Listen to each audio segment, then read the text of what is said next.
সাঁতুৰিব পাৰি বুলি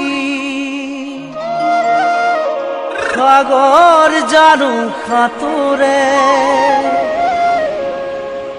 পাহৰিব পাৰি বুলি মৰম জানো পাহৰে কাৰোবাৰ কথা শুনি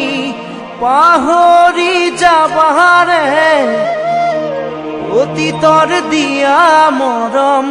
দলিয়াই দিবানে সেই বুলিহে লাগে ভয় মৰমী